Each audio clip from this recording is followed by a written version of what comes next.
clients, catalogue de produits, factures, fichiers de fournisseurs constituent une vraie valeur immatérielle. On ne s'en rend pas compte comme ça parce que très souvent, on va protéger ses locaux, on va protéger son téléphone mobile, mais on ne va pas forcément penser à ces éléments-là, ces données. Or, sans ces données, pas de vente, pas de prospection, pas de chiffre d'affaires, bref, pas d'entreprise. Et très souvent, ces données ont besoin d'être protégées et elles ne le sont pas à la hauteur de la valeur qu'elles ont réellement. Alors, comment sécuriser vos données? Pourquoi? De quelle manière? C'est le sujet aujourd'hui de ce webinaire qui va vous donner tous les bons réflexes et les cas pratiques pour sécuriser votre capital business immatériel. Alors pour cela, j'ai deux experts à mes côtés aujourd'hui. Hervé Ramarosson, bonjour. Bonjour. Bonjour Hervé. Et puis Jimmy Audois. Bonjour Jimmy. Bonjour. Voilà, alors vous allez m'accompagner pendant ces 45 minutes. Ça va durer 45 minutes donc de webinaire. Nous allons passer en revue tous les cas possibles et toutes les bonnes pratiques possibles. Et puis bien sûr, il y a vos questions à vous. Vous le savez, c'est un webinaire pour ceux qui ont déjà assisté aux 2 sessions précédentes. Et puis pour les petits nouveaux, bonjour. Vous avez la possibilité de dialoguer avec nous. Vous avez à votre droite, sur votre écran, une boîte de dialogue. Vous pouvez dialoguer avec nous. C'est un webinaire conversationnel. Je prendrai des questions au fil de l'eau et je la poserai à mes experts.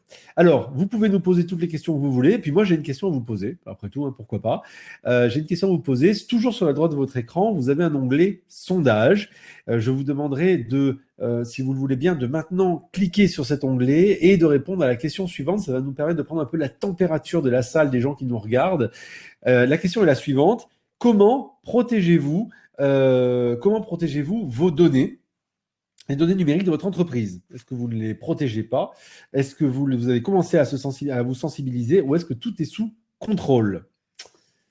Alors voilà, je vous laisse répondre quelques minutes sur ce sondage que je vais clôturer dans quelques minutes. On va d'abord commencer à attaquer immédiatement dans le vif du sujet avec la question, donc la question de sondage, hein, je vous la remets à l'écran, voilà. Comment protégez-vous les données numériques de votre entreprise? Vous avez 3 options possibles, je vous laisse y répondre. Il suffit juste de cliquer et ça vous donnera un peu la température des gens que nous avons en face de nous. En attendant, je vais commencer avec mes 2 experts, donc Hervé et Jimmy, et nous allons attaquer la première question qui est la question de la valeur réelle des données. Alors, il faut savoir que 41% des entreprises françaises de 0 à 9 salariés ont déjà subi une ou plusieurs attaques ou tentatives d'attaques informatiques. Et donc, c'est la preuve qu'il faut quand même savoir s'en prémunir. La perte de données telles que identifiants, mots de passe, fichiers clients peut mettre en péril votre activité, parce que bien sûr, si vous ne pouvez plus accéder à votre fichier client ou votre fichier fournisseur, ben, ça va être un peu compliqué. Bien sûr, le risque zéro n'existe pas, mais pour autant, vous pouvez mettre toutes les chances de votre côté pour faire en sorte de tendre vers ce risque zéro. Alors, j'ai une première question pour Hervé. Hervé, oui. Pourquoi est-ce que l'on protège ces données? On ne protège pas plutôt ces données comme on protégerait son mobile ou son stock avec très souvent une assurance? Peut-être parce que, premièrement, on n'a peut-être pas conscience de la valeur des informations que l'on possède, de la vulnérabilité de ces données, et de par là, comme c'est immatériel, effectivement, comparé à un local, à un stock, on n'a pas forcément la valeur intrinsèque en numéraire de ce que vaut ces données. C'est peut-être une des raisons pour laquelle on ne les protège pas, et peut-être tout simplement, premièrement, peut-être parce qu'on n'en a pas conscience que ces valeurs, elle est intrinsèque à l'entreprise, elle est le fondement même de l'entreprise. Comme vous le disiez tout à l'heure, il y a les données clients, les fichiers clients, les factures, les commandes, et le stock, même l'inventaire du stock, qui est la plupart du temps informatique, et si vous l'avez plus, c'est compliqué pour vous ensuite de le gérer. Mais toutes ces données-là ont une valeur. Il n'y a pas que ça aussi. Derrière, le fait de perdre ces valeurs peut avoir un problème de réputation d'entreprise, peut mettre en péril évidemment l'entreprise elle-même, de par le fait qu'on arrête le business. Et de fait, l'intérêt de protéger quand même les données est quand même supérieur à le fait de ne pas le faire. Alors, je suis en train de voir le sondage qui est en train d'évoluer. Excusez-moi, effectivement, le sondage n'avait pas été ouvert au moment où je vous en ai parlé, mais ça y est, il est ouvert. Si vous désirez voter, n'hésitez pas. On a une première tendance assez intéressante que l'on voit apparaître. Je vous la donne, hein, Hervé, Jimmy. En les trois occurrences, c'était je ne fais rien, on a commencé à se sensibiliser ou tout est sous contrôle. Alors je vous le dis, le je ne fais rien est à 14%, le tout est sous contrôle est à 14%, et donc majoritairement à 71%, on va voir comment ça évolue encore, hein, on a commencé à se sensibiliser. Donc c'est bien pour ça que les gens sont là aujourd'hui, c'est qu'ils ont besoin d'avoir des pratiques, des méthodes, essayer de comprendre un peu comment aller plus loin. Jimmy, comment peut-on estimer la valeur immatérielle de ces données? Donc, on en a parlé tout à l'heure, un carnet de commandes, fichier client, catalogue e-commerce, etc. Comment on évalue ça? Vaste question, Damien. Je vois trois angles en fait pour mieux appréhender la valeur des données. Premièrement, en fait, l'angle du volume des données, parce que c'est un volume qui est quand même assez conséquent. Le volume de ces données croît vraiment à vitesse grand V. Si vous comparez le volume de vos données aujourd'hui et le volume des données l'année précédente, vous verrez qu'il y a quand même eu un volume, une croissance significative de ce volume. Après, il y a un deuxième angle qui est l'angle qualitatif finalement, qui est un axe important pour que la valeur soit mise à profit. Quand je dis qualité, je veux dire leur fraîcheur, leur fiabilité. Avoir beaucoup d'informations, mais finalement avec des données périmées, ça n'a que peu d'intérêt et ça amène à moins d'efficacité. Et puis, le troisième angle, c'est l'angle de la sécurité des données, sujet d'aujourd'hui, qui est un axe fort pour maintenir la valeur, si on veut qu'elle demeure intègre. Parce qu'évidemment, ces données-là, on en a beaucoup, il faut les protéger. Si tout le monde a la main sur ces données et peut les modifier, quid de la qualité de ces données? Comme vous pouvez l'imaginer, du coup, je n'ai pas vraiment de chiffres ronds hein, à vous communiquer qui serait valable au final pour tout le monde. Cependant, quand même, on peut se poser la question de savoir finalement, sans ces données, quid de l'activité de l'entreprise? Si je perds mon stock, si je perds mon fichier client, si je perds mes coordonnées téléphoniques, les coordonnées mail de mes partenaires, de mes fournisseurs, de mes clients, ben finalement, au final, pour mon entreprise, pour mon activité, que devient-elle? Elle peut amener à être interrompue, elle est en danger. Et donc finalement, on a bien conscience, comme le disait tout à l'heure Hervé, que le téléphone, finalement, on a bien conscience que ça a une valeur. On va les acheter, on va dire, à partir de 300, 400 euros. Et un téléphone, ça peut aller même aujourd'hui jusqu'à bien plus de 1000 euros. Et pourtant, on a le réflexe de mettre une protection sur l'écran au cas où il tomberait. On a le réflexe en fait de mettre une housse de protection. Et ben c'est pour ces mêmes raisons qu'il faut protéger ces données parce qu'elles ont une valeur significative. Au final, une mauvaise gestion des données, leur non-sécurisation, la perte ou le vol de ces données peut porter atteinte à votre compétitivité, à votre réactivité et je dirais même plus à votre réputation en fin de compte. C'est là. Alors Jimmy et Hervé, effectivement, donc finalement, si on, pour répondre à cette question de la valeur, c'est finalement le jour où on ne les a plus qu'on se rend compte de la valeur qu'elles avaient finalement, tout simplement. Et je vais me permettre de faire un parallèle très brièvement avec le téléphone. Vous disiez le téléphone, on lui met une protection, etc. Pensez à une chose très simple. Vous avez votre téléphone. Si demain vous le perdez, vous le cassez ou vous le volez, eh bien quelle est soudainement la valeur que vous apportiez, par exemple, au carnet d'adresse que vous aviez, au carnet de téléphone, d'adresse, de numéro de téléphone que vous aviez dans votre téléphone. Si vous ne l'aviez pas sauvegardé, eh bien, vous n'avez plus rien. Voilà, tout simplement. Et si vous êtes, imaginons un commercial et que vous n'avez que ça, c'est votre principale base de données, eh bien, du jour au lendemain, vous avez cette base de données qui disparaît. D'où l'importance, effectivement, de les protéger. On va y revenir dans un instant. Je vais donner juste deux chiffres. Le premier, 41%, j'en ai parlé tout à l'heure. Le deuxième chiffre, c'est 1,6 milliard d'euros. Ce sont les pertes financières en 2019 liées au cyber-risque. C'est une étude qui a été faite, vous le voyez, par Hiscox, sur plusieurs pays européens. Et donc, on constate que sur, je crois, plus de 2000 patrons d'entreprise, et donc on constate qu'effectivement, c'est un volume assez important. Et deuxième chiffre que je vous donne, c'est les résultats finaux du sondage. Alors, effectivement, ils se sont affinés. On est resté sur les pourcentages que je vous ai donnés tout à l'heure. 13% ne font rien. On espère qu'après ce webinaire, vous aurez changé d'avis. 13% disent que tout est contrôle. J'espère que vous allez apprendre des choses quand même dans ce webinaire. Et majoritairement, 73% ont commencé à se sensibiliser. Donc, ce webinaire est fait pour vous. On attaque tout de suite. Justement, la première manière de faire, c'est se doter de bonnes pratiques. Je vous rappelle que c'est un webinaire conversationnel. Donc, si vous avez des questions, vous avez à votre droite de l'écran un chat participatif. N'hésitez pas à poser votre question et je les poserai en votre nom auprès de mes deux experts d'aujourd'hui, Jimmy et Hervé. Alors, justement, comment se doter de bonnes pratiques? Ce qu'on constate déjà, c'est que 66% des PME ont signalé déjà une cyberattaque. C'est quand même énorme. 2 PME sur 3 ont déjà été victimes d'une cyberattaque. Et ce qu'on constate aussi, selon Accenture, c'est que dans les 12 derniers mois, donc non seulement 66% ont signalé une cyberattaque, 49% ont été victimes de ce qu'on appelle un ransomware. Donc, en gros, en français, on leur a fait du chantage, en gros, au chantage aux données. Si vous ne payez pas, on ne vous rend pas vos données. Et 78% d'entre elles ont payé une rançon. Mais oui, ça existe aujourd'hui. Vous pouvez être amené à payer une rançon.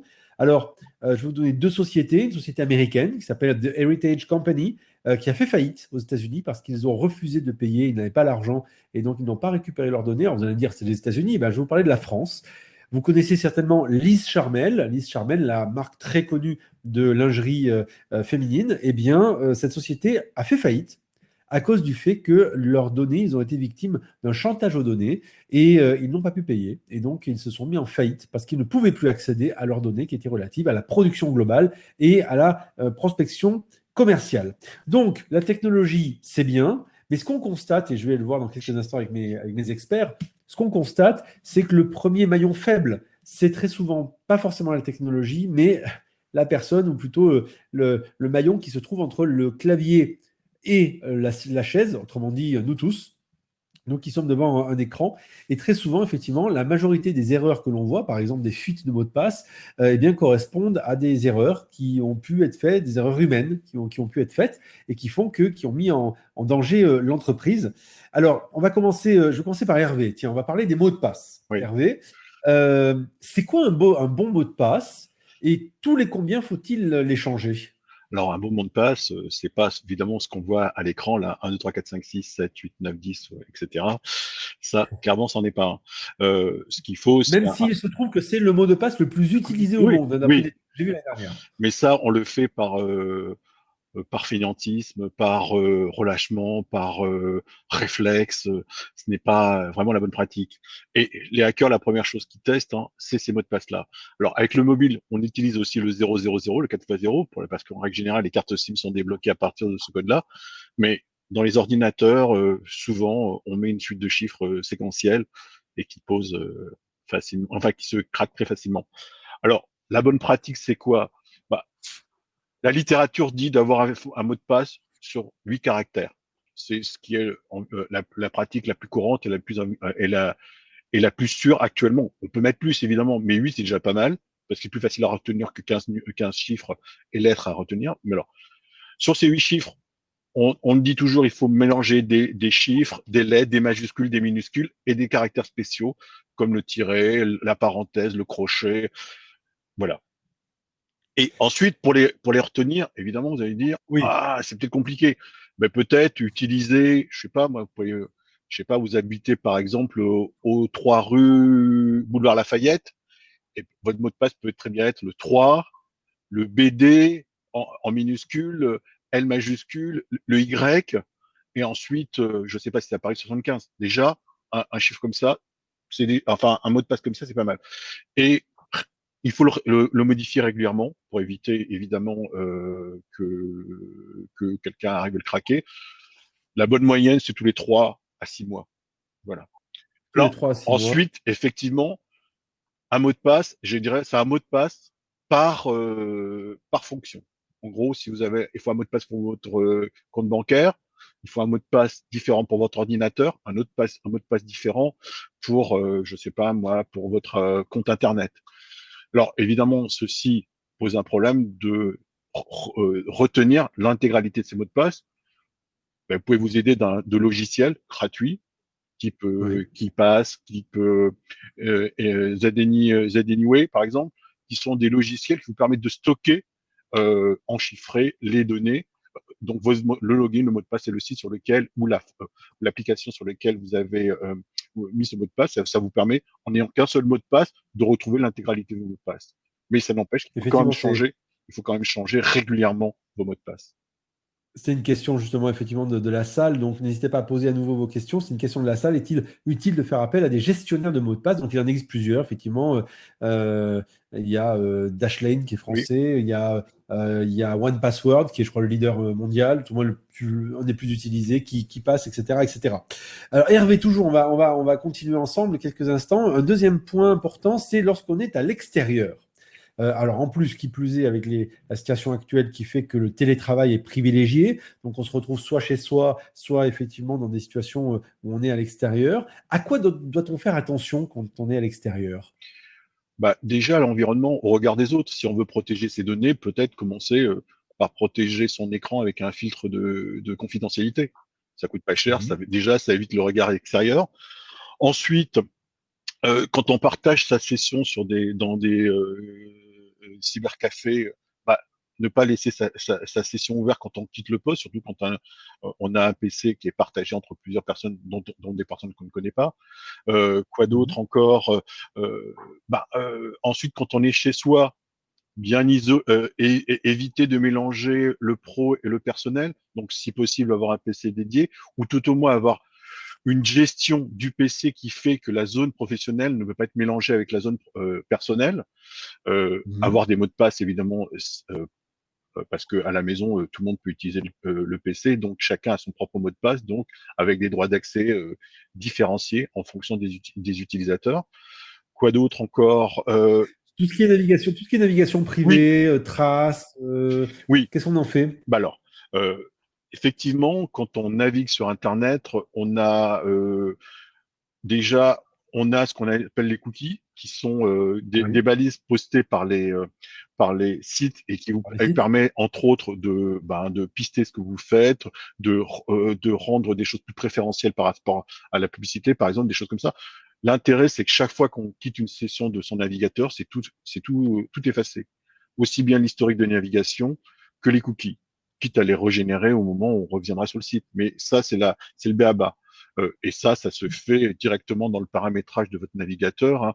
Alors, en fonction du navigateur, le paramétrage est plus ou moins différent, mais en règle générale, c'est à la fermeture de la session, à la fermeture du navigateur, il y a un paramètre qui vous dit je vais effacer l'intégralité de mes historiques, de mes sources. Voilà. Hervé, très brièvement, sur les Wi-Fi publics, à quoi faut-il faire attention si on est obligé de se connecter à un Wi-Fi public? Quand je dis Wi-Fi public, c'est dans un café ou autre. Déjà, la première chose, c'est vérifier que le Wi-Fi, c'est bien le Wi-Fi du café en question. C'est pas un Wi-Fi de quelqu'un qui a mis son téléphone en faisant croire que c'est le Wi-Fi Ouais, du café, alors qu'en fait, c'est lui et il peut récupérer l'intégralité des données. Ensuite, bah, ne pas rester connecté en permanence dessus, hein. Ne se connecter qu'à bon escient et éviter, si possible, d'avoir à faire des choses importantes sur un Wi-Fi public. très bien. Alors, Jimmy, côté télétravail, donc j'en parlais il y a quelques instants, donc télétravail, quand on est chez soi, même question, à quoi doit-on faire attention quand on est chez soi?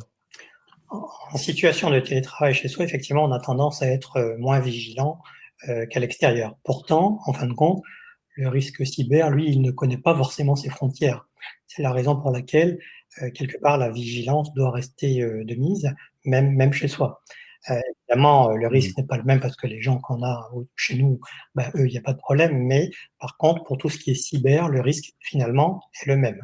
C'est pour ça qu'en fait, il y a les bonnes pratiques doivent rester en vigueur. Typiquement, au niveau de votre box, il faut bien veiller à configurer une certaine robustesse dans la clé Wi-Fi, je dirais, et même si possible, définir un Wi-Fi, un SSID, comme on dit, invité pour les personnes extérieures à notre environnement habituel.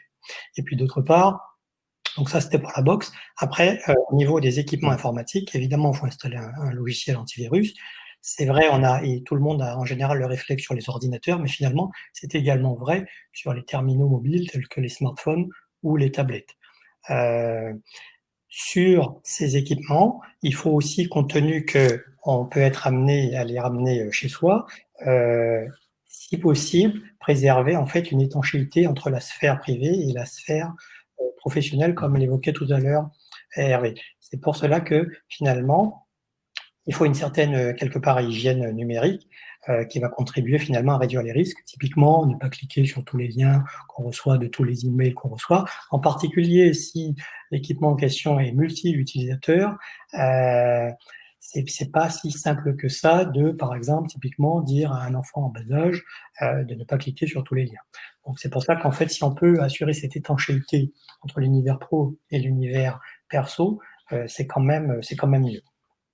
D'autre part, Hervé, brièvement justement, parce que Jimmy en parlait il y a quelques instants, tous les aspects cliquer sur des liens qui peuvent Oui, donner lieu à du phishing. Donc, en oui, français, le phishing, c'est de l'hameçonnage.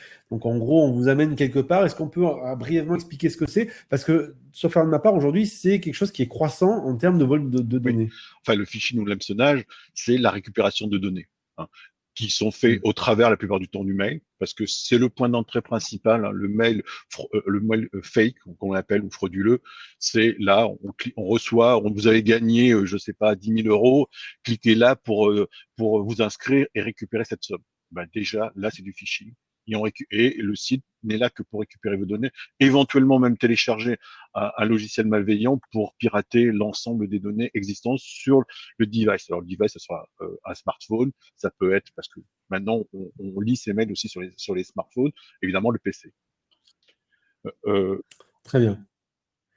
oui, Juste un dernier point, effectivement, vous disiez, on en parlait, c'était juste à l'instant Jimmy qui en parlait, on reviendra à cela sur la fin, mais il y a des outils qui permettent quand même d'essayer d'aider, de repérer les sites sur lesquels, les sites éventuellement frauduleux, de type pare-feu ou outils de filtrage qui permettent un tout petit peu d'éviter de tomber sur des sites qui, vous me dites si je me trompe, ressemblent quand même furieusement à des sites officiels.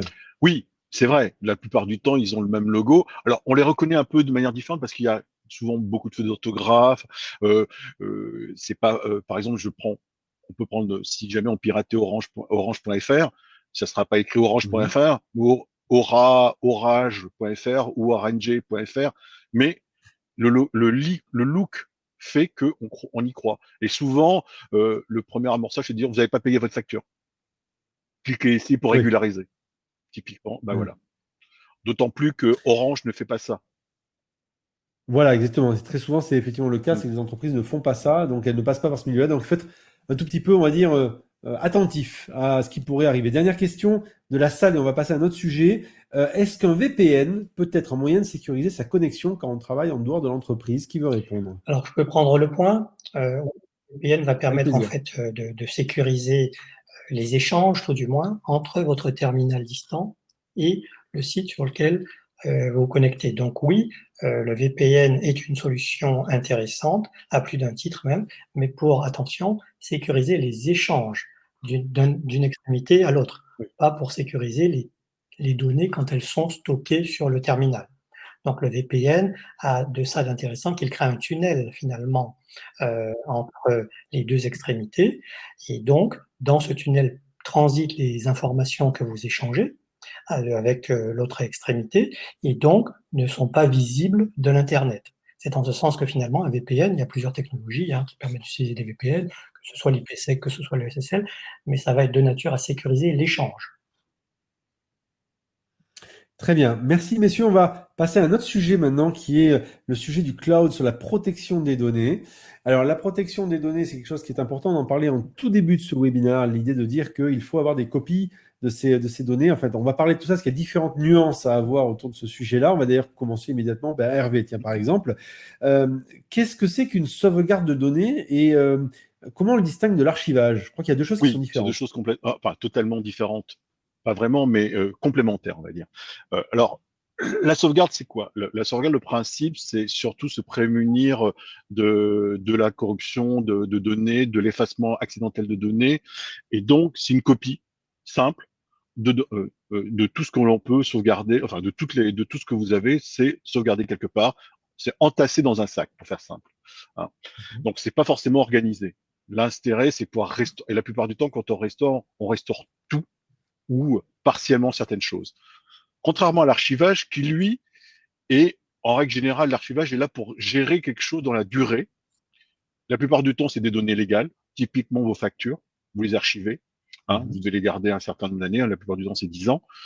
Et ces données-là, eh ben, il faut qu'elles soient organisées. Donc, dans l'archivage, il y a de l'indexation de données. c'est qu'il vous permet de rechercher plus facilement les données.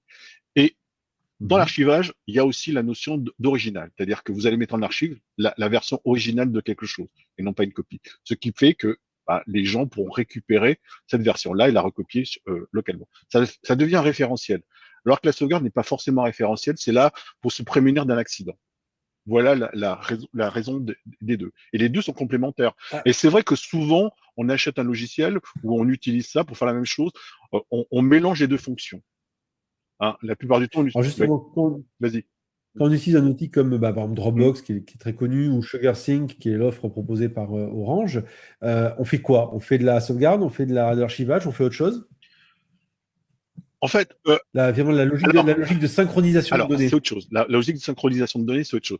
Là, ce qu'on fait, c'est on fait du stockage plutôt sur ces applications-là.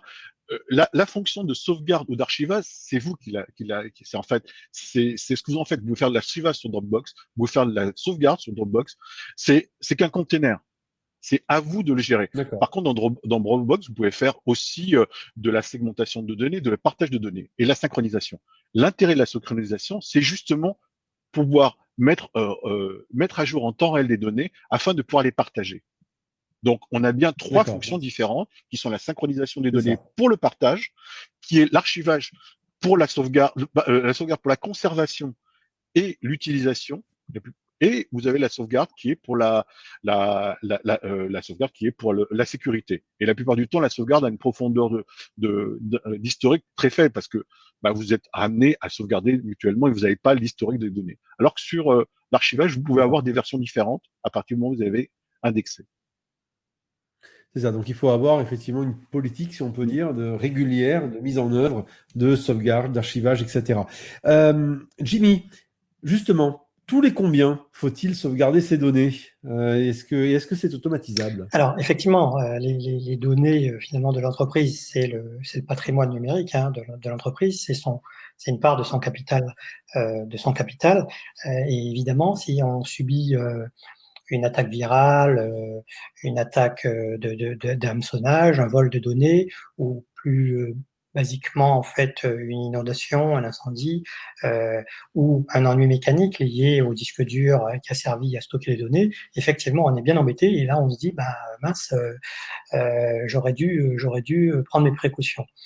Moi, je dirais que finalement en termes de sauvegarde pour le quotidien quelque part, je dirais qu'une fréquence hebdo me paraît être le bon tempo pour ce qui est de la sauvegarde. Donc je parle bien de la sauvegarde et non pas de l'archivage, comme le distinguait tout à l'heure Hervé.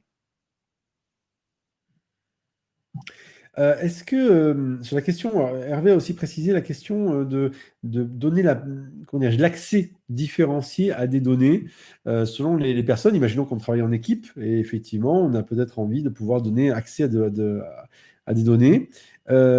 Est-ce qu'il faut justement gérer les accès et comment on le fait? Est-ce que c'est quelque chose qui est important? Est-ce qu'on doit en avoir peur ou est-ce qu'on doit être vigilant là-dessus? Non, il faut être... Ah, vas-y, Jimmy, vas-y, je t'en prie. Comme vous voulez, oui, je pense qu'effectivement, c'est un point important et il convient effectivement d'associer finalement des droits au dossier. Et la plupart des outils aujourd'hui, tant de sauvegarde que d'archivage d'ailleurs, permettent de faire ça. C'est vrai sur un Dropbox, sur un Amazon, sur un Digipost, mais c'est également vrai sur les services de stockage comme des NAS. Aujourd'hui, finalement, un dossier donné, on peut autoriser différents profils d'utilisateurs à accéder à un dossier, mais par contre, pour chaque individu, définir une politique de sécurité quelque part. Finalement, l'utilisateur A, il va avoir la possibilité de faire de la lecture seule du contenu de ce dossier, tandis qu'un utilisateur B, lui, il va pouvoir lire et écrire dans ce dossier, et finalement, on pourrait même imaginer un utilisateur C, quelque part, qui lui aurait un droit encore plus élevé, qui lui permettrait carrément d'effacer certaines données de ce dossier. Donc oui, la notion de droit est importante pour archiver, pour stocker en fait ces données. Alors, dernière question sur le cloud. Est-ce qu'il faut aussi envisager de sauvegarder les données présentes sur son mobile? Parce qu'on parle d'ordinateur depuis tout à l'heure, mais mobile, tablette qui font aujourd'hui partie de l'univers justement de tout cela. Est-ce qu'il faut les sauvegarder? Comment ça fonctionne? Est-ce qu'on peut synchroniser Oui, tout ça? en fait, Je crois qu'aujourd'hui, hein, le terminal mobile, que ce soit un smartphone, que ce soit une tablette, c'est devenu un outil quasiment le plus utilisé, ne serait-ce que pour la navigation. Mais c'est aussi utilisé pour les emails, c'est aussi utilisé pour quasiment presque tous les usages aujourd'hui. Et donc finalement, on cumule beaucoup, beaucoup d'informations dans ces terminaux. Et donc, on disait tout à l'heure hein, qu'un terminal mobile, ça se protège, mais ça se protège pas pour le plaisir de le protéger, simplement parce que lui aussi, finalement, c'est quelque part une excroissance du réseau local, quelque part, hein, on pourrait dire. Et donc, finalement, il contient une mine d'informations importante aussi pour l'activité de l'entreprise. Et donc, à ce titre-là, il faut protéger ces données autant que protéger les données qui sont sur les ordinateurs fixes ou portables d'ailleurs. Très bien, on va voir ça dans quelques instants en termes de solutions. Pour ceux qui nous rejoignent, bonjour, bienvenue. Nous sommes au milieu de ce webinaire, un webinaire consacré à la cybersécurité, consacré à la protection des données qui sont vraiment votre première richesse immatérielle de votre business, puisque sans carnet de commandes, sans carnet de clients, sans fournisseurs, eh bien, il n'y a pas de business, tout simplement. Et donc, nous expliquons aujourd'hui très concrètement comment faire. Donc, dans un premier temps, il y a la question de la sensibilisation qui a été de dire faire attention, de ne pas tomber dans des pièges aussi bêtes que de cliquer sur un lien sur lequel il ne fallait pas cliquer ou mettre un mot de passe un peu trop simple, par exemple. Deuxième chose que nous venons de voir à l'instant, c'est sauvegarder les données, archiver les données, synchroniser les données, bref, faire des duplicats de données de différentes manières, de différentes, on va dire, valeurs, pour faire en sorte que vous puissiez à tout instant pouvoir revenir sur une version antérieure si besoin. C'est ce que nous venons de voir à l'instant. Et nous allons maintenant attaquer notre troisième sujet, qui est la mise en place de ce que j'appellerais des protections actives. Alors, quand on dit de protection active, notamment Hervé et Jimmy, vous en avez parlé tous les deux, vous avez parlé d'antivirus, vous avez parlé de pare-feu, vous avez parlé de différentes choses que l'on peut mettre en place. Justement, très souvent, on pense à son ordinateur, à son PC ou à son Mac, sur lequel on va mettre une protection, notamment un antivirus. On ne pense pas forcément à le faire sur son mobile ou sa tablette. Or, vous l'avez dit, Jimmy, il y a quelques instants, il faut y penser aussi. Ce sont des ordinateurs finalement comme les autres, tout simplement. C'est juste qu'ils n'ont pas la même forme, mais un téléphone aujourd'hui, un smartphone, c'est un ordinateur. Et donc, sans protection, justement, toutes ces machines peuvent être à la merci d'un virus, d'un logiciel malveillant, d'un malware, comme on dit en anglais, ou faire en sorte que vos données soient volées, ou bien qu'éventuellement votre système, on va dire, vos données soient utilisées à mauvais escient. Donc, on va voir ça ensemble, justement, comment se protéger. Première question. Alors, Jimmy, tiens, première question, on va parler d'antivirus. Justement, faut-il installer un antivirus sur toutes ces machines? Absolument. Oui, moi j'aurais tendance à dire que oui, aujourd'hui en fait il y a le réflexe naturel d'installer un antivirus sur un ordinateur et finalement on devrait avoir ce même réflexe pour les terminaux mobiles, qu'ils soient smartphones, qu'il s'agisse de smartphones ou de tablettes. On ne devrait plus avoir à se poser la question justement par rapport au point que j'évoquais tout à l'heure, à savoir que c'est une extrémité, c'est une excroissance en fait du réseau, du système d'information de l'entreprise. Et donc oui, il faut protéger ces terminaux parce qu'ils contiennent vraiment beaucoup d'informations aussi. Donc là, il y a la question de l'antivirus. À l'écran, là, on va marquer aussi qu'il y a d'autres choses qui existent, qui sont des filtrages et des outils de filtrage et des pare-feux. Alors, j'imagine que pour beaucoup, c'est peut-être pas très clair. Qu'est-ce que c'est la différence entre un antivirus, un pare-feu et un outil de filtrage? Alors, un antivirus, on va dire, comme son nom l'indique, finalement, c'est un logiciel de sécurité qui va vous protéger contre un certain nombre de menaces.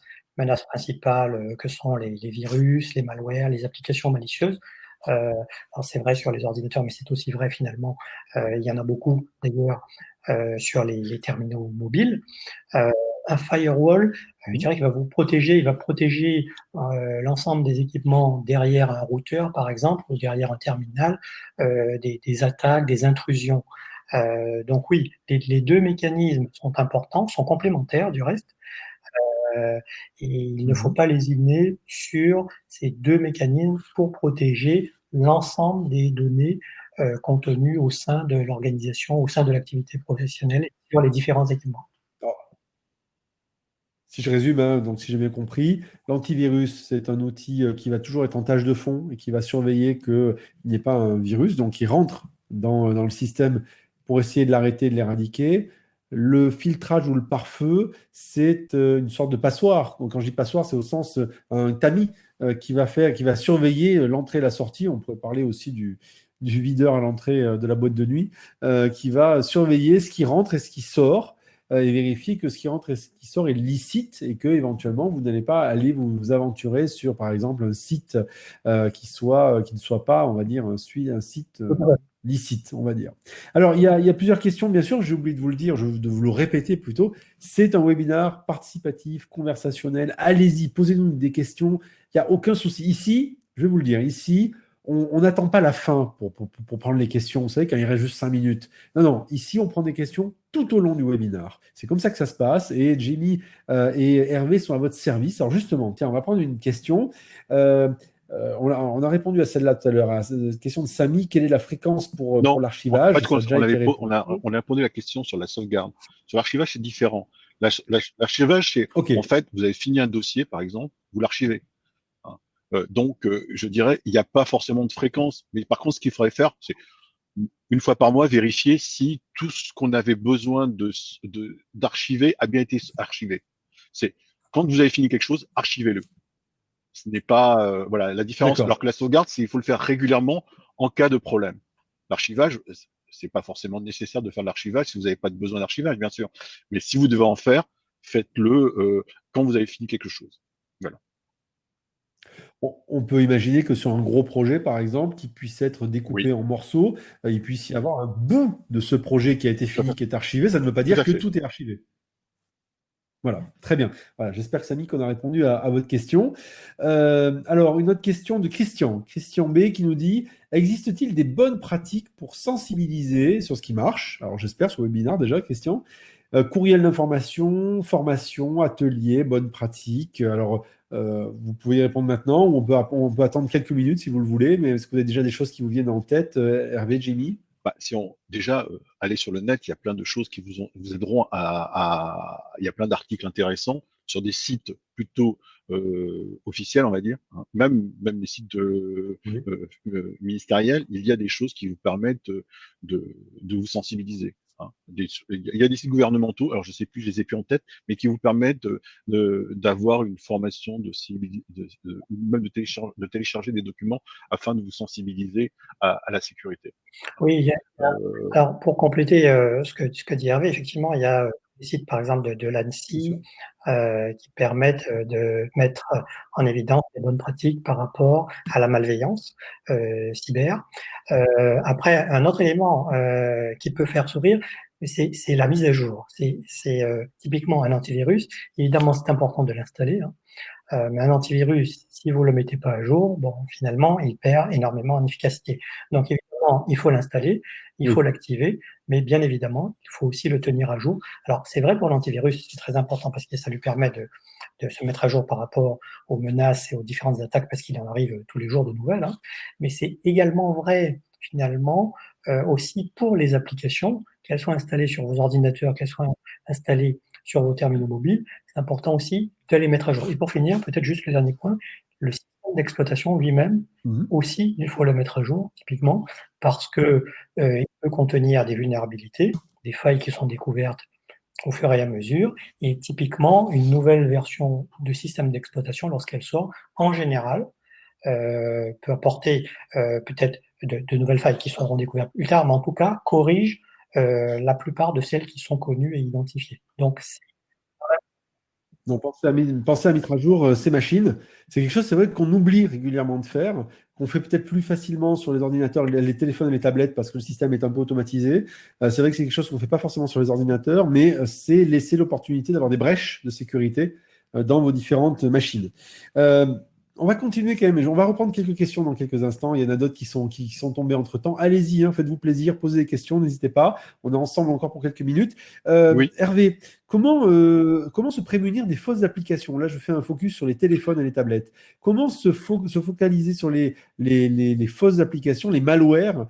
Comment faire en sorte de ne pas eh tomber ben, dessus, tout simplement? déjà, c'est de télécharger sur les sites officiels, hein. Donc prendre des vraies versions. Oui. Ça vous évitera déjà des contenus. Évitez les sites qui vous promettent, je vous ai piraté ça, c'est gratuit, etc. Parce que la plupart du temps, il y a des chevals de Troie à l'intérieur de ces logiciels qui vont évidemment infecter votre terminal. Et ensuite, allez, si vous devez acheter quelque chose d'un peu exotique, allez l'acheter sur des sites sûrs. et non pas sur des sites exotiques sur lesquels vous ne connaissez pas franchement la provenance. Mais typiquement sur un mobile, utilisez les stores officiels que sont Google Store ou Apple Voilà, Store, tout parce que simplement. déjà les uns et les autres font des vérifications, hein, Mhm. et éviter les stores alternatifs. Et sur Microsoft, pareil, Euh, maintenant, Microsoft a aussi mis en place son store Microsoft. Alors, c'est vrai, pareil c'est sur, vrai, les sur, mauvaises langues, oui, et pareil pareil sur sur Mac. Mac. Voilà. Voilà, donc comme ça, effectivement, en amont, l'éditeur du logiciel, du système d'exploitation surveille finalement la validité des logiciels qui pourraient être installés sur leur système d'exploitation. Dernière question, Hervé, pour rester sur les applications mobiles, faut-il être vigilant quant aux autorisations qui sont demandées par les applications lorsque vous les installez? Par exemple, je veux accéder à vos contacts, je veux accéder à vos photos, je veux accéder à votre GPS, etc. Oui, il faut toujours l'être. D'ailleurs, vous avez toujours la possibilité, au travers du paramétrage, par exemple, je prends l'exemple du Google, mais c'est vrai aussi sur iOS, au travers du paramétrage du système d'exploitation d'Android, de vérifier les autorisations de chacune des applications et de les enlever. Sur les dernières versions d'Android, on a même la possibilité de ne faire activer ces accès que lors de l'utilisation du logiciel et non plus en permanence. Donc, c'est une évolution. Ça ne l'est pas sur les anciennes versions, mais comme toute application, le système d'exploitation évolue et donc la sécurité aussi évolue. Et donc, cette personnalisation des accès est aussi faisable. Alors, pour finir, une dernière partie de ce webinaire, vous pouvez continuer à nous poser des questions. Comment on fait concrètement sur la base de tout ce qu'on vous a raconté? Voilà des solutions. Déjà, un premier élément, c'est un résumé, les 10 bonnes pratiques à avoir en tête, ou plutôt les 10 choses à éviter de faire à tout prix. C'est un résumé de tout ce qu'on vient de se raconter, hein. Je vous les passe brièvement en revue. Pensez uniquement à la sécurité matérielle et oubliez l'immatériel. Ne pas sensibiliser ses salariés, qui sont le maillon faible très souvent des cyberattaques. Oublier de sauvegarder, d'archiver, de synchroniser ces données dans le cloud, protéger ses ordinateurs avec des antivirus ou des pare-feux et oublier les tablettes et les mobiles, simplifier le mot de passe de la connexion Wi-Fi, cliquer sur des liens dont vous n'êtes pas très sûr de la provenance, télécharger des applications malveillantes, tout au moins qui ne sont pas sur les stores officiels sur vos tablettes et vos téléphones, oublier d'effacer vos traces sur Internet, ne pas fermer sa session ou ne pas avoir une session différenciée de la pro et de la perso ou des enfants. Utiliser des mots de passe trop simples, comme sa date de naissance, par exemple. Et pour finir, parce que je vous rappelle que votre date de naissance, on peut la trouver assez facilement. Si vous l'avez mise sur Facebook, on peut la trouver et donc je peux avoir accès à votre ordinateur. Et puis pour pensez surtout, et c'est là le dernier point qui va nous intéresser, pensez que tout cela, c'est difficile et coûteux, pas forcément. Alors, on a des solutions concrètes dont la plupart, bien sûr, on va focaliser pour cette dernière partie sur les solutions, bien sûr, proposées par Orange, hein, et par Orange Pro. Vous parliez tout à l'heure, d'ailleurs, plusieurs personnes nous ont dit, mais est-ce qu'il y a des conseils quelque part qu'on peut trouver ou autre? Vous allez avoir un lien dans quelques instants. C'est tout simplement tous les articles qui sont produits aussi sur tout simplement le site d'Orange Pro. Voilà, vous avez énormément d'articles, de vidéos qui vous donnent des conseils. Vous pourrez aller voir. La solution de cloud qui est proposée par Orange dans les forfaits pro, c'est SugarSync. Jimmy, est-ce qu'on peut en dire un petit mot? Oui. Alors, SugarSync, en fait, c'est une solution qui est extrêmement intéressante, puisqu'en fait, c'est un système de sauvegarde incrémental. Donc, du coup, compte tenu qu'il est incrémental, il ne va pas vous prendre tant de temps que ça pour sauvegarder une fois que la première sauvegarde sera réalisée. Donc, c'est à chaque fois, on rajoute le petit delta, la Exactement, petite exactement, tout différence. à fait. La solution, elle offre un espace de stockage qui est de l'ordre de 200 à 250 gigaoctets, donc quand même un espace plutôt conséquent. Et puis, il y a moyen d'automatiser justement ces sauvegardes, ce dont on parlait tout à l'heure par rapport à la fréquence. La première fois, évidemment, il va falloir paramétrer les éléments, la fréquence, etc. Mais une fois que ce sera fait, du coup, vous n'aurez plus à refaire ces paramétrages les fois suivantes. Donc, un gain de temps appréciable sur une année. Alors, Jimmy aussi, il y a une autre solution qui est proposée par Orange qui s'appelle Digipost. Alors, Digipost, c'est différent, c'est l'archivage Oui, de tout à données, fait. c'est ça? C'est plutôt orienté en fait dans le sens d'un coffre-fort numérique. Et il y a un aspect qui est extrêmement intéressant Mhm. dans cette solution, c'est que ça permet de se positionner comme tiers de confiance finalement quelque part entre différents interlocuteurs. Et donc vous allez pouvoir avoir un espace centralisé pour rassembler typiquement vos relevés bancaires, vos factures, vos devis, vos commandes, etc. Et finalement, pour, par exemple, le comptable, l'expert comptable, lui présenter ces éléments, tous rassemblés dans cet espace de stockage. Et de mémoire, il y a un téléchargement automatique. En fait, par exemple, vous vous connectez à votre banque et lui va régulièrement aller chercher les données sans avoir besoin de Tout se à fait, connecter tout à sur le fait. site. C'est Plus ça. besoin de demander l'autorisation, Très bien. effectivement. Une fois que vous avez autorisé ce genre de stockage d'éléments, du coup, vous avez validé le fait que la banque puisse envoyer les relevés de compte directement dans cet espace, dans ce coffre-fort. Du coup, vous n'aurez plus à le refaire et ça arrivera automatiquement tous les mois. C'est votre comptable qui va être content à la fin du mois. Hervé, Oui, on va parler rapidement de antivirus et pare-feu. Il y a la suite de sécurité Orange qui existe la suite aujourd'hui. de sécurité Orange, qui est sur base du moteur Kaspersky, qui est effectivement une solution antivirale, une solution d'anti-phishing, une solution aussi de sécurisation de votre navigation sur Internet. Pour sa version Windows, il y a aussi un firewall intégré. Sur la version mobile, il y a la géolocalisation qui permet de protéger votre terminal contre le vol, etc. Oui, voilà. Et il y a une autre solution aussi qui est proposée toujours par Orange Pro, c'est Lookout, qui fait aussi une ou deux Oui, fonctions effectivement, c'est une spécifiques. solution qui est assez intéressante pour les terminaux mobiles. Puisque typiquement, elles permettent de se protéger contre les virus, contre les sites malveillants, etc., contre les réseaux Wi-Fi non sécurisés. Mais un autre aspect intéressant, c'est qu'en cas de perte ou de vol d'un terminal mobile ou d'une tablette, il y a moyen en fait de géolocaliser ce téléphone et à défaut au moins de le retrouver, on peut effacer à distance le contenu qui est stocké dans le terminal. Donc du coup, Et si vous avez sauvegardé les données de par ailleurs, eh bien, vous pouvez les récupérer de par ailleurs aussi. Alors, messieurs, il nous reste quelques minutes. On va essayer de ne pas trop déborder, mais il y a plein de questions. Je vous les pose et je vais vous demander des réponses assez brèves, s'il vous plaît. Première question. Alors, il y en a deux qui sont assez proches. Quel antivirus avez-vous à conseiller? Alors, bien sûr, la suite de sécurité Orange, c'est très bien, j'imagine. Il en existe d'autres. Et donc, justement, question de Raoul, quid des antivirus gratuits? On en pense alors, quoi? en fait, vous avez en fait sur Internet des comparatifs d'antivirus en particulier, notamment sur les antivirus sur les terminaux mobiles. Vous verrez qu'en fait, il y en a pas mal effectivement qui sont bien. Le top 4, le top 5, en général, il est plutôt au coude à coude en matière de qualité de la détection et de protection. Donc, non, ils sont Mhm. intéressants.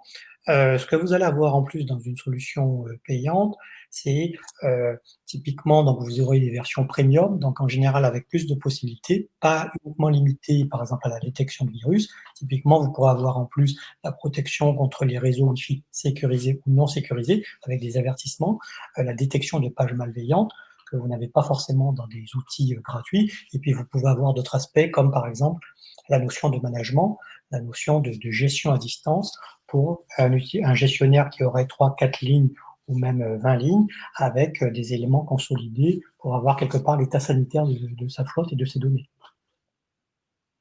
Parfait. Deuxième question, vos activités touchent au métier de la data. Est-ce qu'il existe des formations autour de finalement, la gestion des données, de la bonne, du bon, on va dire, de la manière de bien gérer tout ça? Est-ce qu'il y a des bonnes pratiques? Est-ce qu'il y a des formations qui existent autour de ça?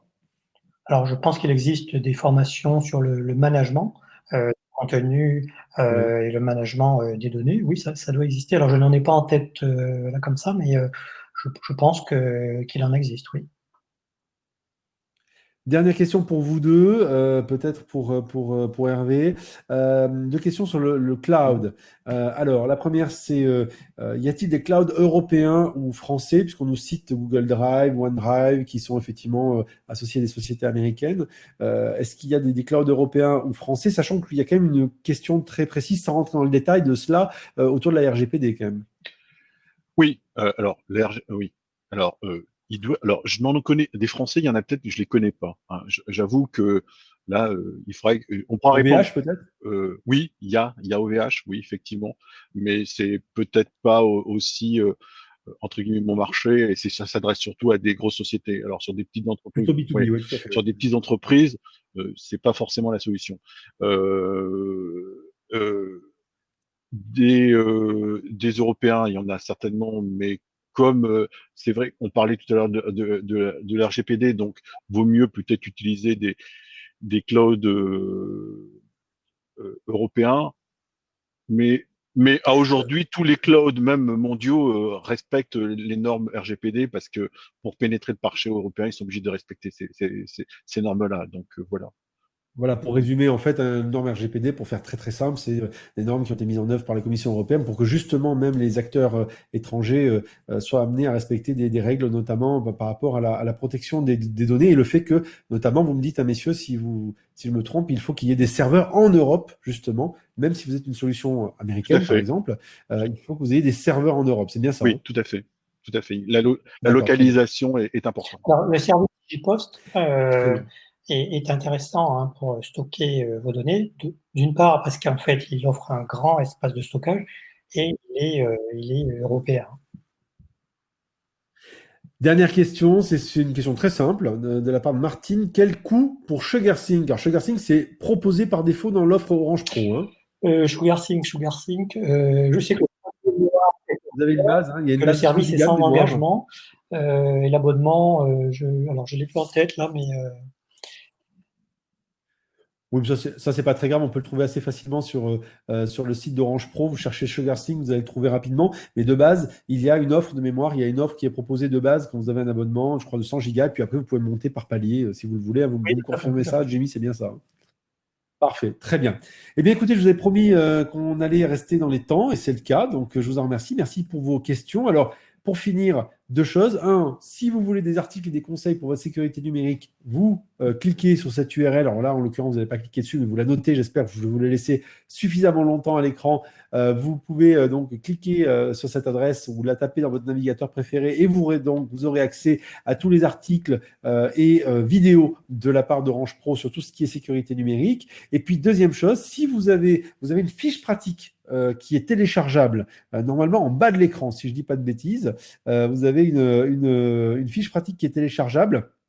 Alors, vous pouvez la télécharger si vous le voulez. Ce sera une synthèse, on va dire, de ce que vous voulez, de ce que vous pouvez savoir autour de ces notions de sécurité. Et puis, si vous avez tout simplement besoin d'un conseil, si vous, par exemple, vous avez déjà une offre Orange Pro, mais que vous ne saviez pas que vous aviez accès à Digipost ou à SugarSync ou autre, parce qu'il y a beaucoup de choses qui sont proposées dans le paquet, on va dire le package autour de votre abonnement Internet ou mobile, eh bien, vous appelez le 3901, tout simplement. Et si vous voulez aussi des renseignements vis-à-vis, par exemple, Martine, si elle veut savoir le coût exact de SugarSync, c'est sans obligation d'achat. Vous appelez le 3901 et on vous donnera la réponse à cette question. Voilà. Eh bien, écoutez, nous sommes arrivés à la fin de ce webinaire. C'est passé très vite, hein. C'est passé très, très vite. Vous avez été très nombreux à le suivre et à rester jusqu'au bout. Merci de votre patience, merci de votre écoute, merci de vos questions. Et puis, Jimmy, Hervé, merci à vous. Merci à vous. Merci d'avoir été là à mes côtés pour ce webinaire expert sur la cybersécurité. Prochain rendez-vous, prochain webinaire, prochainement. Restez à l'écoute, suivez bien nos annonces sur Webikeo. Et puis surtout, je vous souhaite une